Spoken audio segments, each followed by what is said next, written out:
Our world is full of diagrams. Graphic representations of everything from the solar system to the hidden origins of life. They have a unique ability to express complex ideas simply, and an intellectual and artistic beauty that has the power to inspire awe and change our perceptions.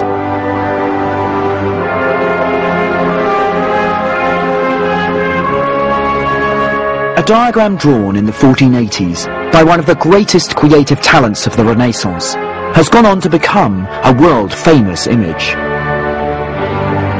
This iconic drawing has fascinated and beguiled viewers for hundreds of years. From modern-day political cartoons to contemporary public art, it's now part of the fabric of our culture. The man who made it was Leonardo da Vinci, and the diagram is the Vitruvian Man. In it, he set out to capture, through science and art, the perfection of the human body.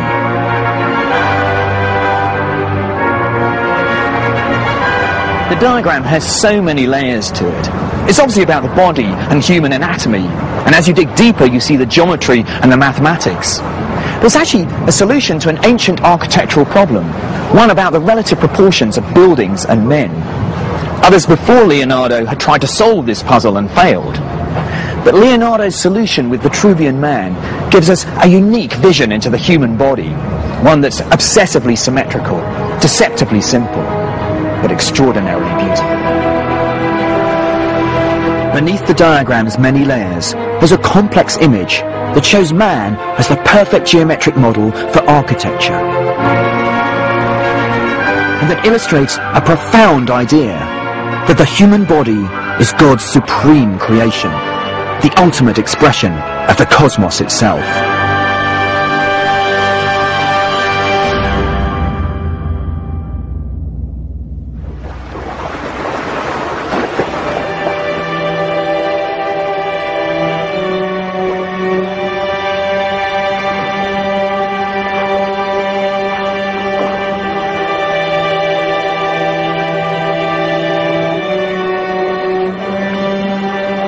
Leonardo da Vinci was one of the greatest artistic talents of the Italian Renaissance. Few places express better that explosion of ideas, painting, writing, architecture and engineering than Venice.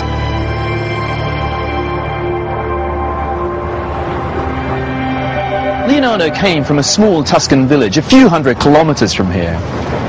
But like all artists at the time, he was constantly on the move. He worked in Florence, Milan, also here in Venice. It's difficult to know where to begin with Leonardo. He was an artist, musician, botanist, anatomist, engineer, architect. He was all of these things. He painted probably the most famous painting of all time, the Mona Lisa. He designed military hardware, and he was the first artist to cut open the human body and draw what he saw inside. And it's his drawings which are such an extraordinary legacy. Never has the thirst for knowledge been made so visual.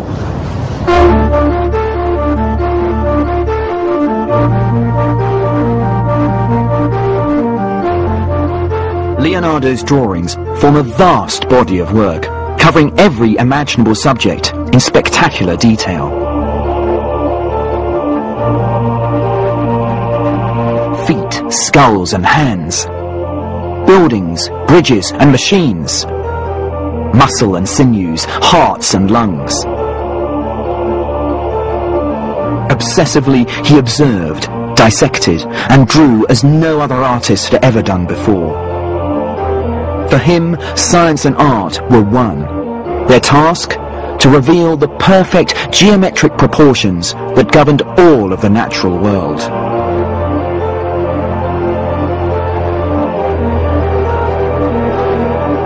And the greatest of all nature's works, God's supreme creation, was man himself. In Leonardo's words, man is the model of the world. Like other great artists at the time, he was inspired by the rediscovery of the only surviving classical work on architecture by the Roman writer Vitruvius.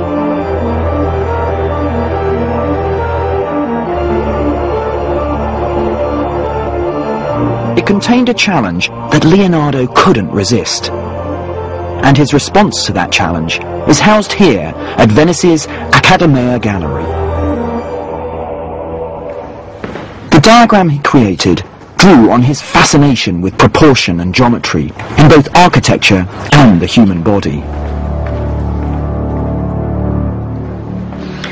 I'm really excited to get the chance to see this diagram. It's very rarely exhibited, let alone filmed. To actually get a film crew in here to see the diagram is incredibly special. I've been told it's on something called a no-lend list, which means it will never ever leave this building.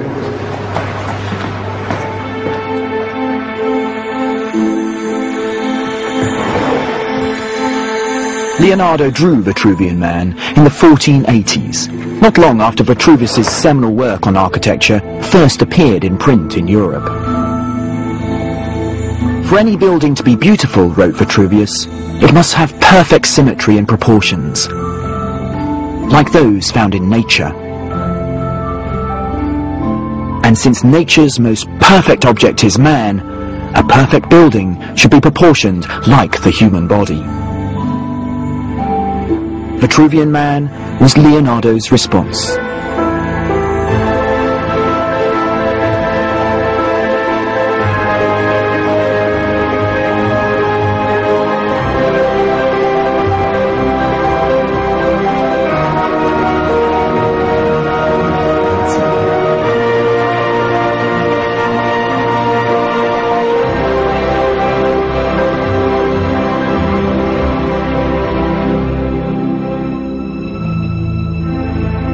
So amazing to see the real thing. This is the one that Leonardo da Vinci actually drew in the sort of this brown ink on this beautiful piece of paper.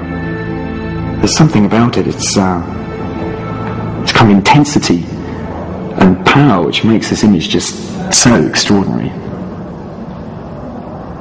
The challenge Vitruvius sets is to place a man on his back with arms outstretched and to have his fingers and toes touch the circumference of a circle centered on the man's navel. And also to place the same figure inside a square. There's something so timeless about this image. It's, you know, the human body and these mathematical geometric shapes. You can see the way Leonardo has carved into the page. You can really see he's almost digging this image out. It's almost not a drawing but a carving, and you can see the little marks where the compass has gone in to make the circle and make these shapes. So it's absolutely extraordinary. And then you've got the writing around this describing actually what all of these proportions are about, because this is actually a solution to an architectural problem. And so there are the different proportions that the body has to each other. So, for example, it says that there are 4 fingers which make up the distance of a palm, and then 6 palms make a cubit, which is the distance from the top of my finger to my elbow. And then you can see that these 4 cubits make up the height of the man, so you can actually see the lines drawn. And so this is all about the proportions of the body and its relationship to architecture.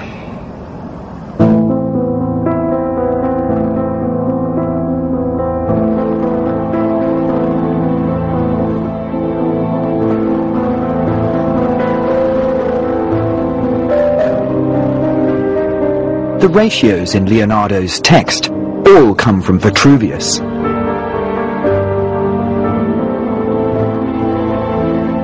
The elbow to the armpit is 1/8 the man's height.